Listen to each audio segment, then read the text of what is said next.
और अब बात करेंगे डिजिटल करेंसी क्रिप्टो की मांग और अहमियत में दिन ब दिन इजाफा होता जा रहा है। मुल्की अदालतों का क्रिप्टो करेंसी को कौमी ज़ाब्ते के तहत लाने का हुक्म। लाहौर हाई कोर्ट ने भी अदालती मुआवनीन और मुताल्लिका महकमों के वकला से जवाब मांग लिया। वफाकी वजीर अली मोहम्मद खान कहते हैं क्रिप्टो करेंसी की रेगुलेशन के लिए कोशिशें की जा रही हैं। डिजिटल करेंसी क्रिप्टो की मांग और अहमियत में दिन ब दिन इजाफा। मुल्की अदालतों का क्रिप्टो करेंसी को कौमी ज़ाब्ते के तहत लाने का हुक्म। सिंध हाई कोर्ट ने क्रिप्टो करेंसीज की कानूनी हैसियत का जायजा लेने के लिए सिंध हुकूमत को आला सतह की कमेटी तश्कील देने का हुक्म दे दिया। तमाम मुतालिका इदारों और हुकूमती नुमाइंदों को करेंसीज को रेगुलेट करने के लिए इकदाम की हिदायत कर दी। कमेटी की कार्रवाई को खुफिया रखने का भी कहा। लाहौर हाई कोर्ट में क्रिप्टो करेंसी की पाकिस्तान में कानूनी हैसियत से मुताल्लिक केस की समाअत में अदालत ने मुतालिका महकमों से क्रिप्टो करेंसी की कानूनी हैसियत से मुताल्लिक आइंदा समाअत पर जवाब तलब कर लिया। जस्टिस जवाद हसन ने अदालती मुआवनीन और मुताल्लिका महकमों के वकला को बैठकर उसका एक हल निकालकर अदालत को आगाह करने की हिदायत की।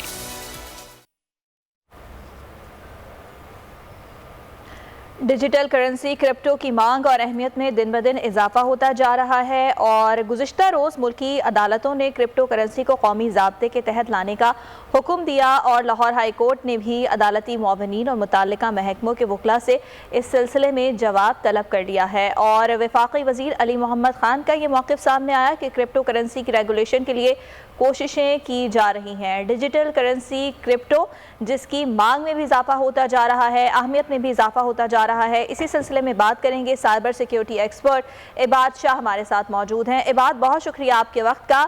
अदालत की जानिब से ये जो हुक्म सामने आया है, इस पर आपका क्या मौक़िफ़ है?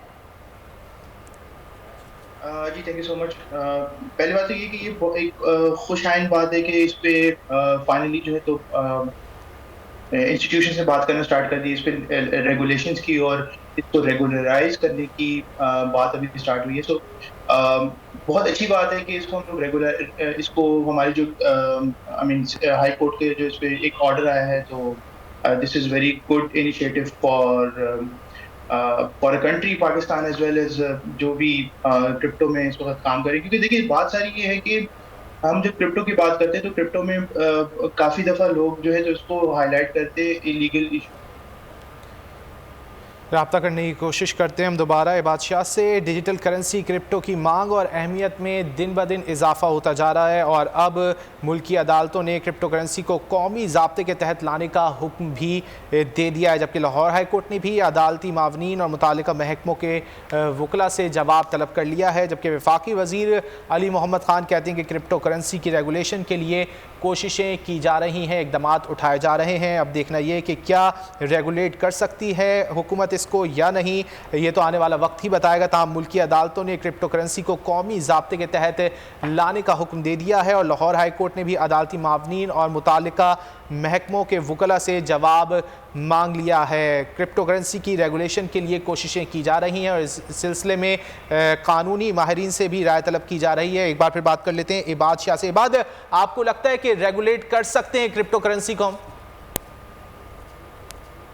जी बिल्कुल, इसको रेगुलेट हम लोग इस तरीके से कर सकते हैं कि इसके अंदर काफ़ी सारी डिस्क्रिपेंसीज है, उसको अगर हम लोग वो कर लेते हैं, किसी तरीके से एंटरटेन कर लेते हैं। फॉर एग्जांपल इसमें जितने भी users log in sign up करते हैं क्रिप्टो वॉलेट करने के लिए, तो उसके लिए हम लोगों के पास एक अपना एक एक्सचेंज होना चाहिए। उस एक्सचेंज के थ्रू हम लोग जितनी भी क्रिप्टो की ट्रेडिंग है उसको फिर हम लोग मॉनिटर करें।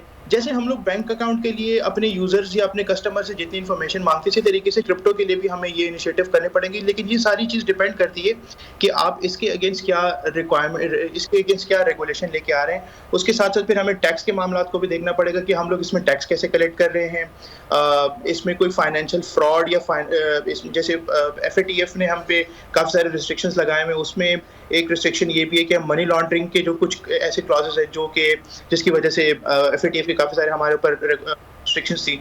तो हमें क्रिप्टो के केस में भी ये चीज़ बड़े जो है तो तरीके से बड़े उसको केयरफुली देखना पड़ेगा कि क्या इसकी वजह से हम कोई न्यू ऐसे इरेगुलरिटीज़ तो इंट्रोड्यूस नहीं करें जिसकी वजह से जो ऑब्वियसली जो भी बंदा होगा जिससे इसको फ़ायदा लेना होगा वो सिर्फ इसका फ़ायदा उठा के इसको फिर एक्सप्लॉइट करे। ठीक है, इबाद ये बताइएगा कि अगर क्रिप्टो करेंसी पाकिस्तान में रेगुलेट हो जाती है तो इसकी वैल्यू पर क्या इफेक्ट्स आएंगे? सॉरी, आप क्वेश्चन जरा रिपीट कीजिएगा। क्रिप्टो करेंसी की रेगुलेशन की जो बात की जा रही है पाकिस्तान में, अगर ये रेगुलेट हो जाती है तो फिर जो इसकी वैल्यू है उसके बारे में मैं आपसे जानना चाह रही थी। देखिए जी, क्रिप्टो जैसे आप फॉर एग्जांपल मैंने आपसे एक चीज़ डिस्कस की कि देखिए क्रिप्टो जो है तो एक कंप्लीटली डिफरेंट ट्रेडिंग जो है तो वो एक लैंडस्केप है when it comes to trading. जैसे आप नॉर्मली स्टॉक्स में भी ट्रेडिंग करते हैं और स्टॉक्स में जैसे आप स्टॉक खरीदते हैं बेचते हैं, इसी तरीके से क्रिप्टो में आप कॉइन्स खरीदते हैं और उन कॉइन्स को बेचते हैं। लेकिन थोड़ा सा फ़र्क इसमें ये है कि कॉइन्स के बेसिस पे आप आगे अपने रोज़मर्रा की चीज़ें भी खरीदारी भी उसमें कर सकते हैं। जैसे आउटसाइड पाकिस्तान आप काफ़ी सारे ऐसे ममालिक हैं जो क्रिप्टो के बेसिस में ट्रेडिंग करते हैं, क्रिप्टो के कॉइन्स के बेसिस पे वो जो है चीज़ें खरीद भी सकते हैं। सो इसी तरीके से अगर हम ओवरऑल पाकिस्तान को देखते हैं और पाकिस्तान को अगर हम लोग अपने ज़हन में रख के सोचते हैं तो पाकिस्तान में इसके बहुत अच्छे असरात हो सकते हैं। क्योंकि देखिए इस वक़्त अगर हम लोग कोई क्रिप्टो कॉइन खरीदते हैं तो किसी क्रिप्टो कॉइन को खरीदने के लिए हम अपनी करेंसी को एक्सचेंज करते हैं। जब उसको हम एक्सचेंज करते हैं, एक्सचेंज करके फिर जब हम कोई क्रिप्टो कॉइन खरीदते हैं तो ऑब्वियसली आपका जो फॉरेन रिजर्व है तो वो वैसे ही पाकिस्तान से निकल जाता है। इस केस में होगा ये कि लेट्स से अगर हम अपना एक्सचेंज बनाते हैं, इसको रेगुलेट करते हैं, अपने कॉइन बनाते हैं, तो होगा क्या कि जो हम लोग कॉइन खरीद रहे होंगे वो एक्चुअली हम लोग PKR में उसको पे करेंगे या पाकिस्तानी करेंसी में उसको पे करेंगे। अच्छा, तो फिर इबाद एक आम करेंसी में और क्रिप्टो में फिर फर्क क्या रह जाएगा? देखिए जी, आम जो करेंसी होती है वो इस वक्त हमारे पास रेगुलेट हो रही होती है थ्रू स्टेट बैंक, ठीक है जी। और जो क्रिप्टो करेंसी हमारे पास अनफॉर्चुनेटली अभी हमारे पास वो रेगुलेट नहीं हो रही। दूसरी चीज़ ये कि आपकी डिजिटल करेंसी है, ठीक है जी।